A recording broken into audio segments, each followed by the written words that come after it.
Hi, my name is Frank Buquicchio. I am an estate and elder law planning attorney with the firm of Feldman, Kramer, and Monaco. I am one of less than 40, I believe, certified elder law attorneys in New York State, and I've been practicing for almost 30 years.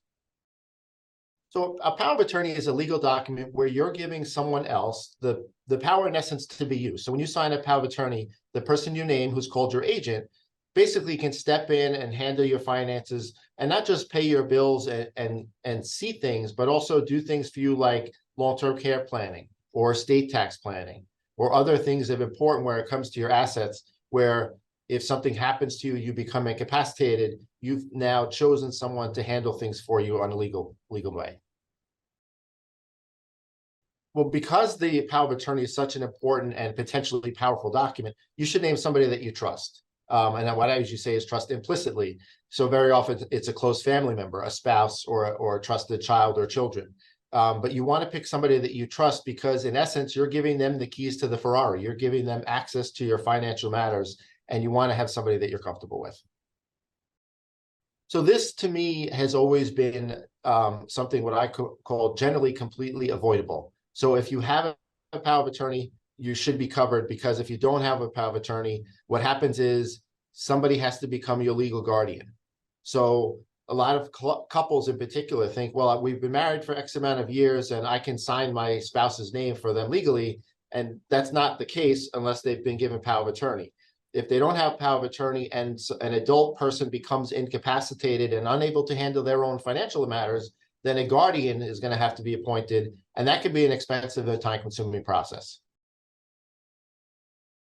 So a power of attorney is no longer valid when somebody passes away. A power of attorney is a living document. It is only valid while the person who signs it is alive. And when they pass away, the power of attorney is no validity anymore. And either their will or their trust or their beneficiary designation is going to take effect at that point. So in June of 2021, the New York State statutory law changed with regard to powers of attorney.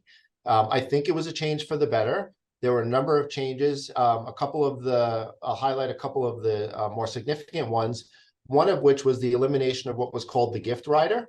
The old power of attorney pre-2021 was actually two parts. There was the main part, or I sometimes refer to that as the bill paying power of attorney, which allowed your agent to get at your finances and pay your bills, but it did not allow them to make what was called a major gift, which was back then considered more than $500 of your money, without the statutory gift rider, which was a separate document and had separate and different signing requirements, and often was confusing not just to the general public, but also to some attorneys, because it had different requirements and there's two separate documents and do you attach them? So all of that has been eliminated now, and the power of attorney has been condensed into one document, which I think is better than it was before.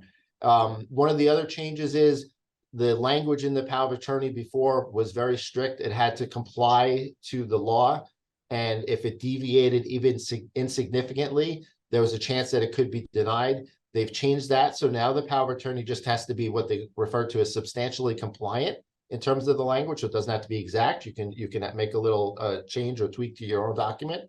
And one of the other ones was, I think that's important, is now a third party can sign a power of attorney at the direction of somebody who is physically unable to do that.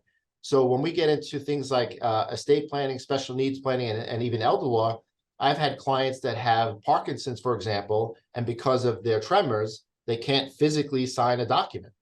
Now they can direct somebody to sign it for them. So that's huge.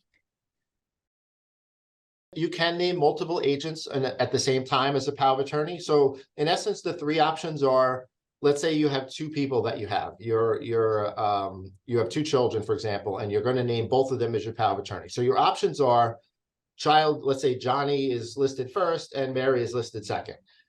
Option B is, I want Johnny and Mary together and I want them to do everything together so that no one is off doing something without talking to the other one. And option 3 is John or Mary.